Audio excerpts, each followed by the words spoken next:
ರಾಜ್ಯಾದ್ಯಂತ ಮೊದಲ ಹಂತದ 14 ಕ್ಷೇತ್ರಗಳಲ್ಲಿ ಮತದಾನ ನಡೀತಾ ಇದೆ, ಅಬ್ಬರದಿಂದ ಜರುಗ್ತಾ ಇದೆ ಅಂತಾನೆ ಹೇಳಬಹುದು. ಇದುವರೆಗೂ ಕೇವಲ 9ರಿಂದ 10% ಅಷ್ಟೇ ಮತದಾನ ಆಗಿರೋದು. ಇನ್ನು ಸಂಜೆ 6 ಗಂಟೆಯವರೆಗೂ ಸಮಯಾವಕಾಶ ಇದೆ. ತಪ್ಪದೆ ಎಲ್ಲರೂ ಕೂಡ ನಿಮ್ಮ ಅಮೂಲ್ಯವಾದಂತಹ ಮತವನ್ನ ಚಲಾಯಿಸಿ ಅಂತ ಪ್ರತಿಯೊಬ್ಬರು ಕೂಡ ಸಂದೇಶವನ್ನ ರವಾನಿಸ್ತಾ ಇದ್ದಾರೆ. ಮತ ಚಲಾಯಿಸಿ, ಚಿತ್ರರಂಗದ ಗಣ್ಯರಿರಬಹುದು, ರಾಜಕೀಯ ವ್ಯಕ್ತಿಗಳೆಲ್ಲರೂ ಕೂಡ ತಪ್ಪದೇ ಬಂದು ಮತವನ್ನ ಹಾಕಿ ಅಂತ ವಿಡಿಯೋ ಮೂಲಕ ಸಂದೇಶವನ್ನ ರವಾನಿಸ್ತಾ ಇದ್ದಾರೆ. ಹಾಗೆ ಮಾಧ್ಯಮದ ಮುಂದೆ ಕೂಡ ಅವರು ಹೇಳಿಕೆಯನ್ನ ಕೊಡ್ತಾ ಇದ್ದಾರೆ. ಈಗ ನಮ್ಮ ಪ್ರತಿನಿಧಿ ಯಶೋಧ ಪೂಜಾರಿ ನೇರ ಸಂಪರ್ಕದಲ್ಲಿ ಜಾಯ್ನ್ ಆಗಿದ್ದಾರೆ. ಹೆಚ್ಚಿನ ಡೀಟೇಲ್ಸ್ ಅನ್ನ ಕೊಡ್ತಾ ಹೋಗ್ತಾರೆ. ಯಶೋಧ, ಒಂದು ಕಡೆ ರಾಜ್ಯಾದ್ಯಂತ ಪ್ರಜಾಪ್ರಭುತ್ವದ ಹಬ್ಬದ ರಂಗೇರಿದೆ ಅಂತಾನೆ ಹೇಳಬಹುದು. ಯಾವ ರೀತಿ ಮತದಾನ ಪ್ರಕ್ರಿಯೆಗಳು ನಡೀತಾ ಇದೆ? ಯುವ ಮತದಾರರು ಆಗಮಿಸಿದ್ದಾರಾ? ಮತಗಟ್ಟೆಗಳಲ್ಲಿ ಮತದಾರರ ಸಂಖ್ಯೆ ಎಷ್ಟು ಮಟ್ಟಿಗೆ ಇದೆ? ಈ ಬಗ್ಗೆ over all details. S Madhumala, ನಾನೀಗ ಹೊಸಕೆರೆ ಹಳ್ಳಿಯಲ್ಲಿದ್ದೀನಿ. ಇನ್ನೇನು ಕೆಲವೇ ಹೊತ್ತಿನಲ್ಲಿ ರಾಕಿಂಗ್ ಸ್ಟಾರ್ ಯಶ್ ಕೂಡ ಇದೇ ಮತಗಟ್ಟೆಗೆ ಬಂದು ವೋಟಿಂಗ್ ಅನ್ನ ಮಾಡ್ತಾರೆ. 11 ಗಂಟೆಯ ಆಸುಪಾಸಿಗೆ ಬರ್ತಾರೆ ಅಂತ ಹೇಳಲಾಗ್ತಾ ಇತ್ತು. ಆದ್ರೆ ಈಗ ಸಿಕ್ಕಿರುವಂತಹ ಅಪ್ಡೇಟ್ ಮಾಹಿತಿಯ ಪ್ರಕಾರ ರಾಕಿಂಗ್ ಸ್ಟಾರ್ ಯಶ್ ಅವರು 12 ಗಂಟೆಯ ಹೊತ್ತಿಗೆ ಇದೇ ಮತಗಟ್ಟೆಗೆ ಬಂದು ವೋಟಿಂಗ್ ಅನ್ನ ಮಾಡ್ತಾರೆ. ಇಲ್ಲಿ ಗಮನಿಸಬಹುದು ನೀವು, ಏನಪ್ಪಾ ಅಂತ ಹೇಳಿದ್ರೆ ಬೆಳ್ಳಂಬೆಳಗಿಂದ ನಾವು ಗಮನಿಸ್ತಾ ಇದೀವಿ, ಹಿರಿಯ ಮತದಾರರು ಯಾರಿದ್ದಾರೆ ತುಂಬಾನೇ ಖುಷಿಯಿಂದ ಲವಲವಿಕೆಯಿಂದ ಬಂದು ವೋಟನ್ನ ಮಾಡೋದ್ರ ಮೂಲಕ ಎಲ್ಲರಿಗೂ ಮಾದರಿಯಾಗಿದ್ದಾರೆ. ನಮ್ಮ ಹಕ್ಕು ಏನಿದೆ ಅದನ್ನು ನಾವು ಚಲಾಯಿಸಬೇಕು, ಚಲಾಯಿಸಿದ್ರೆ ಮಾತ್ರ ನಾವು ಪ್ರಶ್ನೆ ಮಾಡುವಂತಹ ಹಕ್ಕನ್ನ ಪಡ್ಕೊಳ್ತೀವಿ.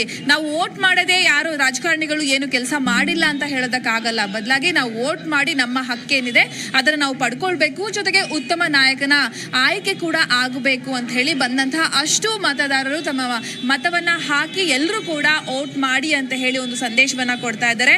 ಅದರಂತೆಯೇ ಇನ್ನೇನು ಕೆಲವೇ ಹೊತ್ತಿನಲ್ಲಿ ಕಿಚ್ಚ ಸುದೀಪ್ ಕೂಡ ಪುಟ್ಟೇನಹಳ್ಳಿಗೆ ಹೋಗಿ ಅಲ್ಲಿ ವೋಟಿಂಗ್ ಅನ್ನ ಮಾಡ್ತಾರೆ. ಬೆಳಗಿನಿಂದ ಜಗ್ಗೇಶ್ ಆಗಿರ್ಬೋದು, ಸುಧಾರಾಣಿ ಆಗಿರ್ಬೋದು, ತಾರಾ ಆಗಿರ್ಬೋದು, ಜೊತೆಗೆ ದುನಿಯಾ ವಿಜಯ್, ಹೀಗೆ ಹಲವಾರು ಸ್ಟಾರ್ ನಟ ನಟಿಯರೆಲ್ಲರೂ ಕೂಡ ಮತಗಟ್ಟೆಗಳಿಗೆ ತೆರಳಿ ವೋಟ್ ಮಾಡೋದ್ರ ಮೂಲಕ ನಾವು ವೋಟ್ ಮಾಡಿದೀವಿ, ನೀವು ಕೂಡ ವೋಟ್ ಮಾಡಿ ಅನ್ನೋ ಸಂದೇಶವನ್ನ ಸಾರಿದ್ದಾರೆ. ಇಲ್ಲಿ ಗಮನಿಸಬಹುದು, ಹೊಸಕೆರೆ ಹಳ್ಳಿಯಲ್ಲಿ ಸಾಕಷ್ಟು ಸಂಖ್ಯೆಯಲ್ಲಿ ಮತದಾರರು ಬಂದು ವೋಟಿಂಗ್ ಅನ್ನ ಮಾಡಿದ್ದಾರೆ. ಜೊತೆಗೆ ಏನಪ್ಪಾ ಅಂತ ಹೇಳಿದ್ರೆ, ವೋಟಿಂಗ್ ಸಂದರ್ಭದಲ್ಲಿ ಆಲ್ಮೋಸ್ಟ್ ಆಗಿ ಎಲ್ಲ ಯುವಕ ಯುವತಿಯರಾಗಿರ್ಬೋದು ಒಂದು ಪ್ಲಾನ್ ಮಾಡ್ಕೊಂಡು ಟ್ರಿಪ್ ಅಂತ ಹೊರಟ್ಬಿಡ್ತಾರೆ.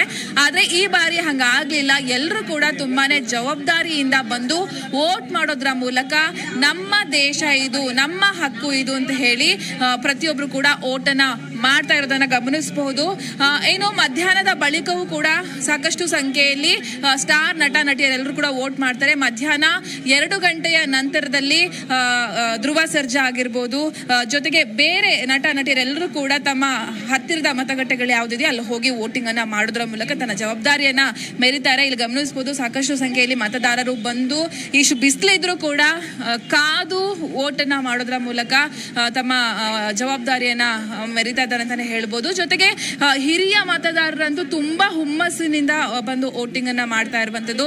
ಅವ್ರಿಗೂ ಕೂಡ ಯಾವುದೇ ಇಲ್ಲಿಗೆ ಕೆಲವರು ಅಂಗವಿಕಲ ಮತದಾರರು ಬರ್ತಾರೆ, ಅವ್ರಿಗೂ ಕೂಡ ಯಾವುದೇ ರೀತಿ ತೊಂದರೆ ಆಗಬಾರದು ಅಂತ ಹೇಳಿ ಎಲ್ಲವೂ ಕೂಡ ತುಂಬಾನೇ ವ್ಯವಸ್ಥಿತವಾಗಿ ಕೆಲಸವನ್ನ ಮಾಡ್ತಿದ್ದಾರೆ. ಪೊಲೀಸ್ ಸಿಬ್ಬಂದಿಗಳಾಗಿರ್ಬೋದು, ಸಿಬ್ಬಂದಿ ಎಲ್ಲರೂ ಕೂಡ. ವೋಟ್ ಮಾಡಿ ಎಲ್ಲರೂ ಕೂಡ ಏನ್ ಹೇಳ್ತಿದ್ದಾರೆ ಅಂದ್ರೆ, ನಾವು ಪ್ರಶ್ನೆ ಮಾಡುವಂತ ಹಕ್ಕನ್ನ ಯಾವಾಗ ಪಡ್ಕೊಳ್ತೀವಿ ಅಂತ ಹೇಳಿದ್ರೆ ವೋಟ್ ಮಾಡೋದ್ರ ಮೂಲಕ ಪಡ್ಕೊಳ್ತೀವಿ ಅನ್ನೋದನ್ನ ಕೂಡ ಸಾರಿ ಹೇಳುವಂತ ಪ್ರಯತ್ನವನ್ನ ಮಾಡ್ತಾ ಇದ್ದಾರೆ. ಒಟ್ನಲ್ಲಿ ಸ್ಟಾರ್ ನಟ ನಟಿಯರು, ರಾಜಕಾರಣಿಗಳು ಎಲ್ಲರೂ ಕೂಡ ಗಣ್ಯರು ಎಲ್ಲರೂ ಕೂಡ ಬೆಳಗಿನಿಂದಲೇ ಬಂದು ವೋಟ್ ಮಾಡೋದ್ರ ಮೂಲಕ ತಮ್ಮ ಹಕ್ಕನ್ನ ಚಲಾಯಿಸಿ ಎಲ್ಲರಿಗೂ ಮಾದರಿಯಾಗಿದ್ದಾರೆ. ಜೊತೆಗೆ ಈ ಹಿಂದೆಗೆ ಹೋಲಿಸ್ಕೊಂಡ್ರೆ ಈ ಬಾರಿ ಬೆಳಗಿನಿಂದಲೂ ಕೂಡ ಜನ ಕ್ಯೂ ನಿಂತು ವೋಟ್ ಮಾಡೋದ್ರ ಮೂಲಕ ಒಂದು ರೀತಿಯಲ್ಲಿ ಜವಾಬ್ದಾರಿಯನ್ನ ಮೆರೆದಿದ್ದಾರೆ ಅಂತಾನೆ ಹೇಳಬಹುದು. ಮಧುಮಾಲ, ಥ್ಯಾಂಕ್ ಯು ಯಶೋಧ ನಿಮ್ಮೆಲ್ಲ ಮಾಹಿತಿಗಾಗಿ. ಜಿ ಕನ್ನಡ ನ್ಯೂಸ್ ಈಗ ನಿಮ್ಮ ಮನೆಯಲ್ಲೇ ನೋಡಿ. ಎಲ್ಲ ಕೇಬಲ್ಗಳಲ್ಲಿ ಈಗ ಲಭ್ಯ. Sun Direct 292, Jio TV 1334, U digital 162, city cable 51, GTPL 17, Abhishek cables 821, rock line telecommunication 51, Shri Basaveshwara number 60, Vinayaka digital number 53, in digital number 896ರಲ್ಲಿ ನಿಮ್ಮಿಸ್ತದ ಜಿ ಕನ್ನಡ ನ್ಯೂಸ್ ನೋಡಿ ಆನಂದಿಸಿ.